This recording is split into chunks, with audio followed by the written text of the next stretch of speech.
A very warm welcome to IDFC First Bank presents Leaders of Tomorrow Season 12. I'm Ritwika Gupta. As we wrap up Season 12, a season filled with impactful conversations and inspiring stories, we want to thank you for staying with us. Your support has helped make us one of the top entrepreneurship shows in the country. On behalf of the entire Leaders of Tomorrow team, a heartfelt thank you. Now tonight we put the spotlight on India's tourism sector that has entered a phase of rapid transformation, and global travel platforms are taking note. To decode opportunities and innovations that are shaping the future of travel in India and beyond, I'm in an exclusive conversation with Omri Morgenshtern, CEO of Agoda.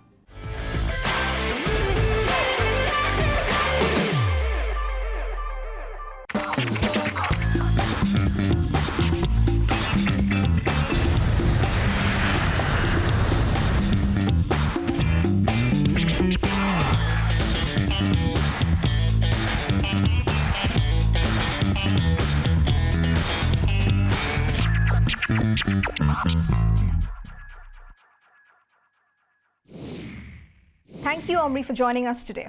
Hey, thank you so much for having me. Pleasure as well. So India's tourism industry has seen remarkable growth in recent years. What, in your view, are the driving factors behind this transformation? I think, first of all, it's the demographics, right? India has an amazing growing middle class that gets more and more access to discretionary spend.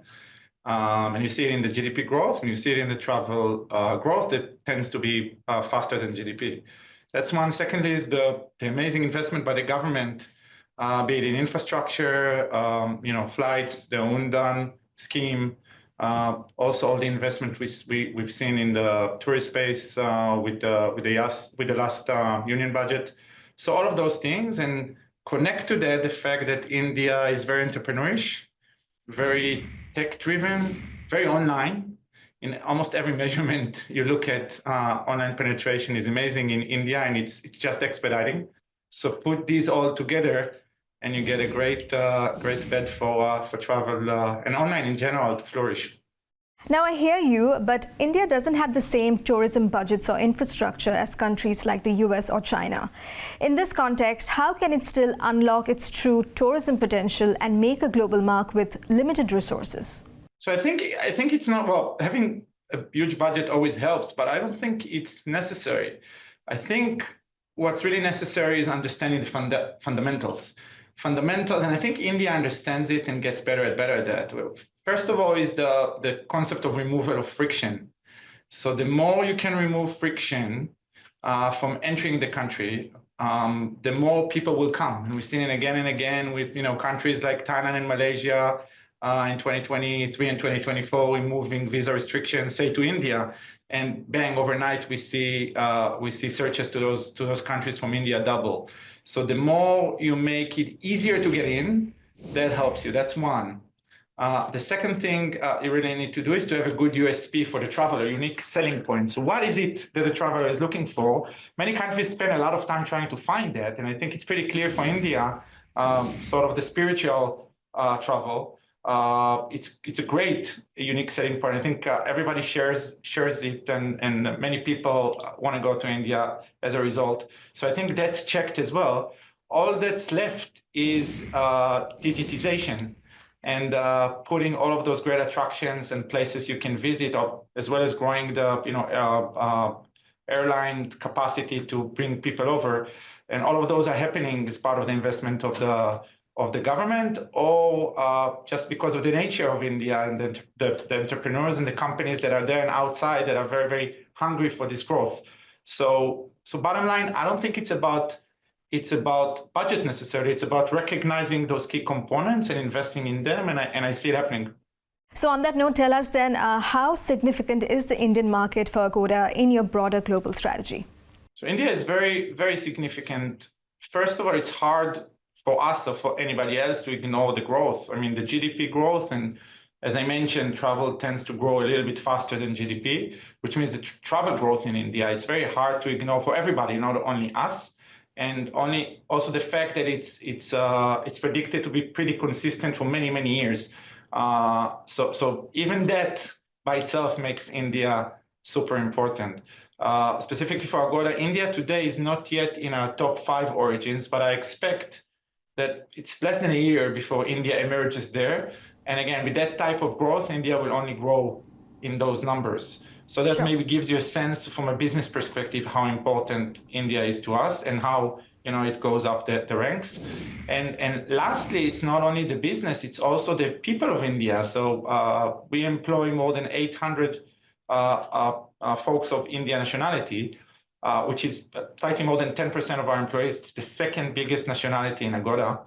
And we have offices in India with more than 300 people, and that is also growing. When I look at our plans, we plan to invest more and more and more. So almost from every angle you look at it, India is super fundamental to us as a business and also as an employer. Right now, technology is also reshaping every industry, especially travel. How is Agoda using AI and other emerging technologies to transform the travel experience? So first of all, I'm laughing because the fact that you have a CEO of my type in Agoda tells you 80% of the story, right? I'm a techie. That's where I come from, and that's why I know how to do best. So it tells you how fundamental tech is to Agoda and to the way we think about being successful in business. Specifically on AI and other types of tech or new tech that is emerging, I think we're in a journey where I guess tech can help us do two things, really, when I zoom out. One is be more agile and fast. So we can deliver features to the market much faster with the premise of tech. And I think with AI and in general, we are well into this journey with, for example, in Agoda in 2024, AI wrote autonomously about 2 million lines of code.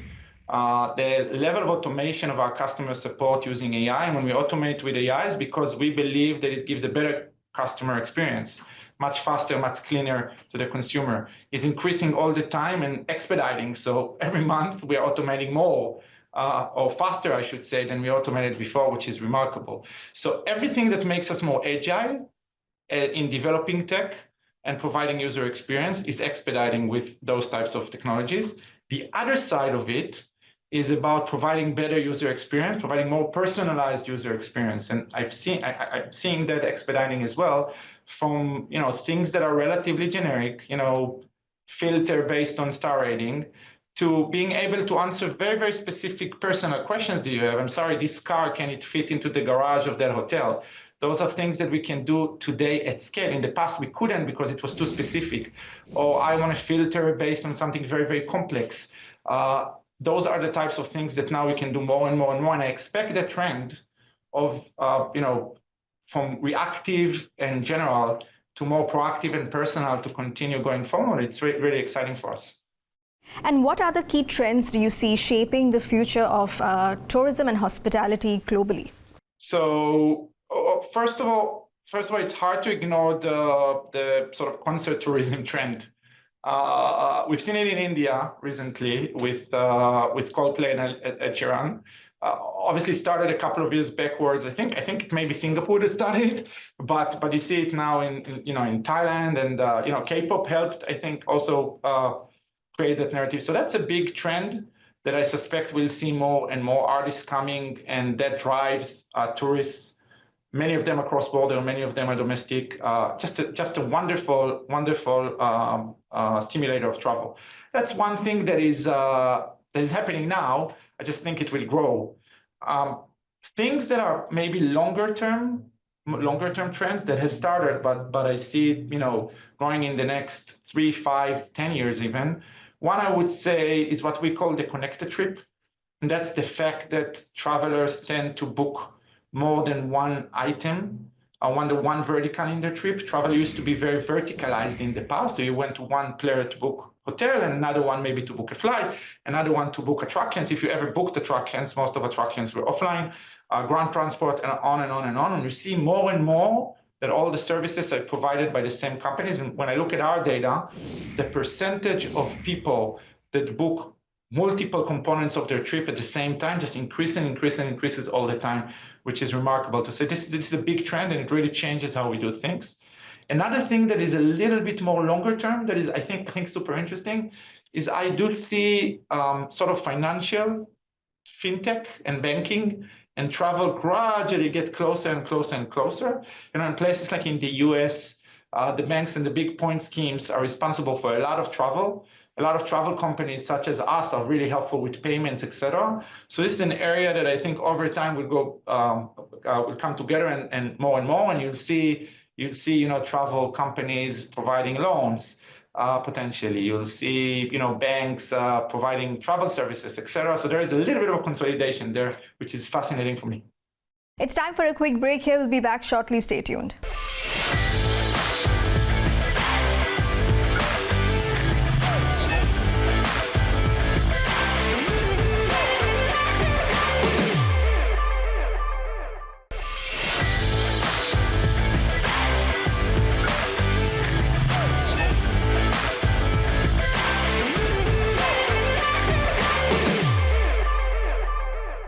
Welcome back to IDFC First Bank Presents Leaders of Tomorrow Season 12. Tonight I'm in conversation with Omri Morgenshtern, CEO of Agoda, as we dive into the evolving world of travel and the growing significance of India's tourism market. Listen in.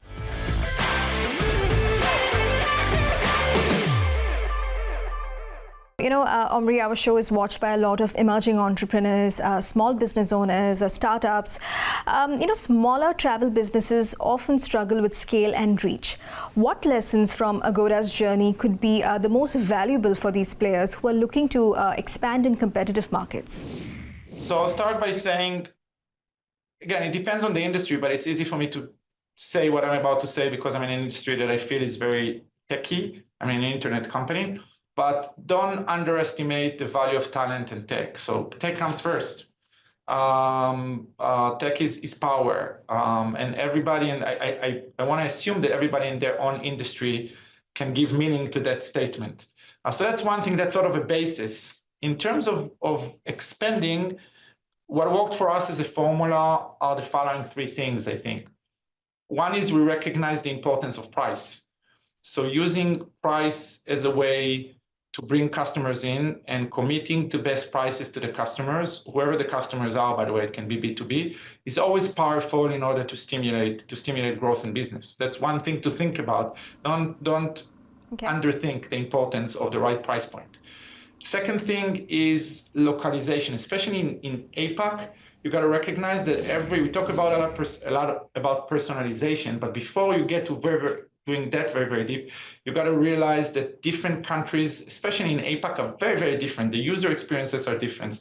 The payments are different. The partnerships are different. What's required from you as a player to compete is very, very different. You have to be very, very good at mapping those and supporting those. Otherwise, if you try to use the same sort of global story everywhere, it tends not to work in Asia. So something to think about. It's complex, but it is what it is. And the last is partners. Like, don't shy away from partners, even if those partners are competitors. We work with most of the companies that you'll probably list as our competitors in India and outside of India, because there's always a way to collaborate, always something that you can bring to the table that they don't have, and vice versa. It's just a great way of expediting your learnings and also helping them. And it sounds weird, but especially as you move into a new country, this is one of the best ways to become local and then to grow. Now, India's travel tech space is highly competitive as well, with strong local players like Make My Trip, Yatra, ClearTrip, Oyo. How does Agoda view this competition? A lot of respect. As I mentioned before, we work with a lot of those folks. We find, for instance, we're very good in inbound and outbound, and in certain areas, they know more about domestic. So there are always places where we find a way to collaborate. Personally, I think they're remarkable companies. We look up to them, we learn from them, and occasionally here and there, we teach them a thing or two. So I really think competition, when it's respectful, and I think we compete respectfully, and those folks come across as very respectful when they do business with us, then the main beneficiary is the consumer, which is how it should be. So Agoda has completed over 20 years in the travel space. Looking back, what would you say have been the most defining moments in that journey? First of all, it's amazing to stop and look back on 20 years. Things move so fast when you are running a company that it goes by faster than you think. But it's an amazing milestone for us. I'd say two things to your question. First of all, I think somewhere around the time I joined Agoda, maybe 10, 11 years ago, Agoda made a harder shift to being more of a tech company. Agoda was always investing in tech. But I think when we said we need to be sort of best in the world in tech was maybe 11 years ago. It comes with high implications. For instance, for us, there was certain talent that we couldn't source in Bangkok or in Singapore, where our tech offices, where we were clear that we need to bring some of that talent from the outside. It all sorts of economical complications that you need to be willing to take. But I think from the moment we started doing that, and from the moment we started judging ourselves head to head with the best in tech in the world, be it the Googles and the Facebooks, etc., it just made a huge shift on the company and remember what I talked about before, the agility of delivery, how fast we can go to the market. Because one thing you can rest assured is that innovation expedites, doesn't slow down, and Gen AI is a great example for that. So that's one thing, one moment in time that I think there was a deliberate decision to put a lot of effort into moving from being a good tech company to being the best tech company, and a lot of processes, talent, etc. Another point that I want that I cannot ignore is COVID, right? Because COVID was maybe the gloom and doom moment that everybody was waiting for. But we found during COVID a few things. We found that travel, is a basic need. I think we knew it, but we reconfirmed it. Travel is a basic need of people, and the moment they can, they travel. We are all at the end of the day explorers. We want to explore the world, not different than many generations of humans before. And not only that, the way we could grow during and especially when the COVID stopped, and we saw this pent-up demand coming, changed the company in many ways, and it was and especially the shift in online penetration that happened in COVID. COVID moved a lot of people, or expedited the move from offline to online. All of those together were a huge tailwind for the company that we enjoy up until today. Fantastic. Now with the rise of Gen Z travelers and digital nomads, how is Agoda adapting to meet the expectations of this new experience-driven consumer base? It goes back to what I talked about in personalization. So the most important thing for us to do is to learn as much as we can about the customer desires, right? And even within those digital nomads, by the way, it's not that all of them are the same. Right? So the trick is for the tech to get to know every one of them specifically. That's one thing. And the second thing, to be very, very proactive. And over time, we get more and more proactive in what we recommend based on what we see they like. So I would argue that's one of the main ways that we deal with this type of trend. Now, sustainability is also increasingly influencing travel decisions. Tell us, how is Agoda aligning its business with responsible tourism and environmental consciousness? So I'll tell you, for me, the biggest issue now with sustainability is that we cannot get travelers to pick sustainable options over non-sustainable options, or at least not enough. I think there is, and we can talk about, we're doing a lot of things, we care deeply about those topics, but fundamentally, if we can get travelers to be willing to pay more or to prioritize sustainable options over non-sustainable options, even if they cost a little bit more, then that's a huge win for humanity. And the reality, unfortunately, that it doesn't happen enough at scale. So a lot of where we are focusing our efforts is in doing that education, and the way we go about it is we have a flagship program with WWF, where we source very, very good rates for consumers. We advertise them on the front, and we educate about eco deals. And then for every booking those consumers make, we donate some money to WWF. for restoration of local communities and local nature habitats. And the reason why I think it's super important, other than the fact that it's a win-win-win to everybody, is that what I keep on emphasizing, and I think is super important, is the more we educate, is this education piece that we push people or try to convince people to book options that educate them about the importance of this topic. And the more we do that, and it may take time, to do that. I know a thing or two about consumer education. Sometimes it takes a long time, but when you finally achieve it, it unlocks great power. So I think it's super important. We are brought up to try to promote it. It's there are pieces about educating the suppliers, but if we can educate the consumers, everything, all the ecosystem will follow. Finally, as we look ahead, how do you see the next 20 years for Agoda, especially in fast evolving markets like India and Southeast Asia? I tend to think about two things when I think about Agoda 10 or 15 or 20 years from now. I think the more time will pass, if you go back to our origins, we were very reactive, providing services, connecting things that others couldn't connect. But over time, as we personalize, we also become more proactive. So we will, over time, certainly 10 or 20 years from now, we will be with you all the time. We'll be highly personalized. Most likely we'll have a name and communicate with you directly. We will tell you, hey, how about us arranging this for you? And did you notice it's going to rain tomorrow? So we are moving all your attraction bookings to indoors. And by the way, I know your kid likes that, so I'm also organizing that. And that sounds like a dream. Okay. I don't think it's a dream. I actually think it will happen less than 20 or 10 years ago into the future. But it's definitely this travel concierge, travel Jarvis.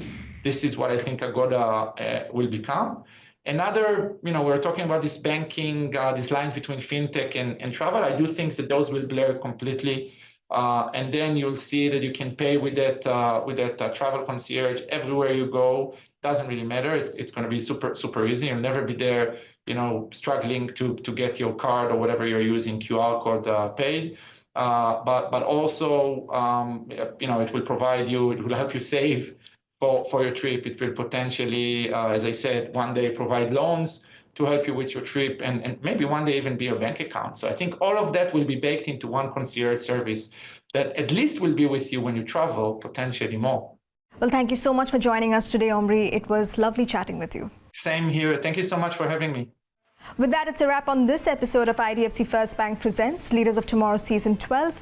We hope you enjoyed the inspiring conversations we have brought you this season. We'll be back soon with a brand new chapter. Until then, thank you for watching. This is Ritwika Gupta signing off. Goodbye and take care.